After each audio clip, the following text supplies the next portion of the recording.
राधे राधे भक्तों, जय श्री हरिदास। महाशिवरात्रि की आपको बहुत बहुत शुभकामनाएं।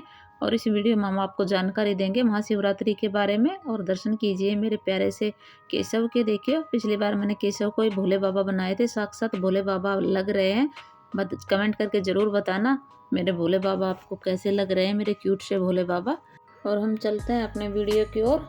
जैसे कि शिवरात्रि के बारे में आज हम आपको सारी जानकारी देंगे, तो आज चलिए सारी जानकारी पंचांग के अनुसार इस वीडियो में हम आपको बताएंगे।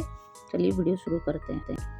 तो भक्तों, हिंदू पंचांग के अनुसार हर साल फाल्गुन मास के कृष्ण पक्ष की चतुर्दशी तिथि को महाशिवरात्रि का पावन पर्व मनाया जाता है।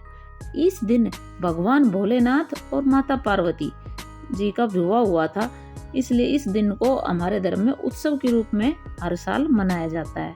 वैसे तो शिवरात्रि हर महीने आती है, प्रदोष व्रत जिसे हम कहते हैं, लेकिन ये सबसे बड़ी शिवरात्रि के रूप में मनाया जाता है, इसलिए इसका महत्व और खास हो जाता है। इस दिन शिव जी के भक्त श्रद्धा और विश्वास के साथ सब व्रत रखते हैं हम लोग, और विधि विधान से उनकी पूजा आराधना करते हैं। हिंदू धर्म में मान्यता है कि महाशिवरात्रि के दिन भगवान भोलेनाथ पृथ्वी पर मौजूद सभी शिवलिंग में विराजमान होते हैं, चाहे वो आप घर में उनकी स्थापना कर रखी है या बाहर मंदिर में जाते हो, शिवालय में जाते हो, हर एक शिवलिंग में भोले बाबा विराजमान होते हैं। वैसे तो बताया जाता है कि प्रदोष काल में दिन के एक पहर में, मतलब दिन का जो प्रदोष काल का 4 से और 6 का शाम का बीच में, उसमें उस दिन भगवान, मतलब हर दिन भगवान भोलेनाथ प्रदोष काल में शिवलिंग में एक बार जरूर विराजमान होते हैं। लेकिन इस दिन हमें खास मौका मिलता है कि पूरा दिन ही शिवलिंग में विराजमान होते हैं, तो ये हमारे लिए बहुत खास दिन हो जाता है भोले बाबा को मनाने का। इस दिन की गई पूजा से हमें कई गुना फल मिलता है। भगवान शिव और माता पार्वती के विवाह के पावन दिन शिव पार्वती की कृपा पाने के लिए सबसे उत्तम दिन माना जाता है। ऐसे में चलिए जानते हैं इस साल महाशिवरात्रि की तिथि, पूजा विधि और महत्व के बारे में हम आपको आगे बता। महाशिवरात्रि 2023 तिथि और पूजा का शुभ मुहूर्त पंचांग के अनुसार फाल्गुन मास की चतुर्दशी तिथि 17 फरवरी की रात 8:02 से शुरू होगा और 18 फरवरी की शाम 4:18 पर समाप्त होगा। ऐसे में उदया तिथि को देखते हुए इस साल महाशिवरात्रि का महापर्व 18 फरवरी 2023 शनिवार को मनाया जाएगा।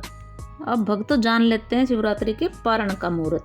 महाशिवरात्रि का व्रत रखने वाले जातक अगले दिन 19 फरवरी को पारण कर सकते हैं। महाशिवरात्रि व्रत पारण का शुभ समय 19 फरवरी की सुबह 6:57 से दोपहर 3:33 तक है। इस बीच में आप कभी भी भोले बाबा का व्रत का पारण कर सकते हैं। अब आगे जानते हैं शिवरात्रि की पूजा विधि। भक्तों, मैं आपको बहुत ही सरल और सीधे तरीके से बता रही हूँ, बहुत ही आसान तरीके से व्रत रखने का, तो आप इसका पालन करते आसानी से व्रत रख सकते हैं। चलिए जानते हैं व्रत की पूजा विधि। महाशिवरात्रि के दिन प्रातःकाल उठकर स्नान आदि से निर्वित होके और पूरी श्रद्धा के साथ भगवान शंकर के आगे व्रत रखने का संकल्प लें, क्योंकि कुछ भी पूजा व्रत हम रखते हैं तो भगवान के सामने पहले उसका संकल्प लिया जाता है, तभी व्रत वगैरह शुरू करते हैं। तो आप संकल्प जरूर ले भगवान के सामने, एक फूल हाथ में लेके कि भगवान मैं आपका व्रत रख रहा हूँ, मुझे उसे पूरी श्रद्धा भक्ति से उसे पूरा करने की शक्ति देना। इस तरह से आप संकल्प ले सकते हैं। संकल्प के दौरान उपवास की अवधि पूरा करने के लिए भगवान शिव का आशीर्वाद लें, जैसे कि मैंने बताया। इसके अलावा आप व्रत किस तरह से रखेंगे, यानी कि फलाहार या निर्जला, जैसा भी आपकी इच्छा हो, जैसे आपके शरीर का सामर्थ्य हो, उसके अनुसार ही आप संकल्प लें। अब जान लेते हैं पूजा विधि। तो महाशिवरात्रि के व्रत की पूजा विधि इस प्रकार है। महाशिवरात्रि का पूजा करने के लिए सबसे पहले भगवान शंकर को पंचामृत से स्नान कराएं। दूध, दही, घी, शहद और गंगा जल, ये सब मिला के इसे स्नान कराएं पंचामृत से। खांड, 5 चीजें मिलकर पंचामृत बनता है। दूध, दही, घी, शहद और खांड, आप गंगा जल भी मिला सकते हैं जल की जगह। साथ ही केसर के 8 लोटे जल चढ़ाएं और पूरी रात्रि का दीपक जलाएं। इसके अलावा चंदन का तिलक लगाएं। केसर ना हो तो आप सिंपल जल से भी भोले बाबा प्रसन्न हो जाते हैं, वो भी आप चढ़ा सकते हैं, आपकी इच्छा है। बेलपत्र, भांग, धतूरा भोलेनाथ का सबसे पसंदीदा चढ़ावा है, तो ये जरूर चढ़ाएं। ये सब चढ़ा सकते हैं, मिल जाते हैं बहुत आसानी से सबको। इसलिए 3 बेलपत्र, भांग, धतूरा, जायफल, कमलगट्टे, फल, मिष्ठान, मीठा, पान, इत्र व दक्षिणा चढ़ाएं। सबसे बाद में केसर युक्त खीर का भोग लगाकर सबको प्रसाद बांटे। भक्तों, मैंने शिवरात्रि से रिलेटेड सारी जानकारी आपको देने की कोशिश करी है कि आपको किस तरह से पूजा करनी है, किस तरह से पारण करना है और किस तरह से आपको भोग वगैरह सब बनाना है, पंचामृत वगैरह सब। बाकी देखो आपके ऊपर, आप जितना आपका सामर्थ्य है, जिस जैसा आपके से बनता है वैसा करिए। भोले बाबा तो, भगवान तो भाव के भूखे हैं। भाव से, ये बात मैं हर वीडियो में बार इसलिए कहती हूँ, भगवान तो भाव, हमारा भाव सर्वोपरि है, लेकिन भाव होना चाहिए। भाव ये नहीं कि आलस में हम ना करें कुछ भी, सब कुछ भगवान ने दे रखा है और आलस में सिर्फ जल का लोटा चढ़ा के आ जाएं कि भगवान तो इसी से खुश हो जाते हैं। भाव के, जब आपके पास है तो आप खूब करिए, दान पुण्य भी करिए, नहीं और दान पुण्य भी खूब करिए और अच्छे से भोले बाबा का खूब प्रसाद वगैरह जो भी बनता है बना के खूब जितना आपसे बनता है उतना पूजा पाठ करिए।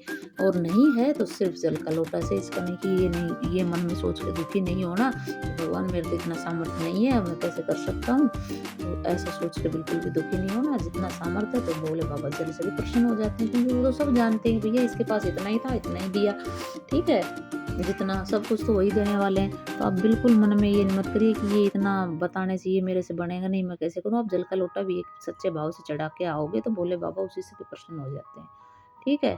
धतूरा, ये सब चीज़ें तो बाहर भी मिल जाती हैं, आसपास लगी रहती हैं, पार्क वगैरह के आसपास मिल जाती हैं धतूरा वगैरह, तो नहीं तो आप जल चढ़ा दीजिए। बाकी आपके पास है तो खूब भोले बाबा को मनाइए, अच्छे से पूजा अर्चना कीजिए, अच्छे से शरीर का सामर्थ्य उस हिसाब से आप व्रत रखिए और पूरा दिन भोले बाबा का नाम याद करते हुए बिताइए। देखो भोले बाबा तो उसी में सच्चे दिल से खुश होते हैं जब आप पूरा दिन उनका नाम लेते हो, ठीक है।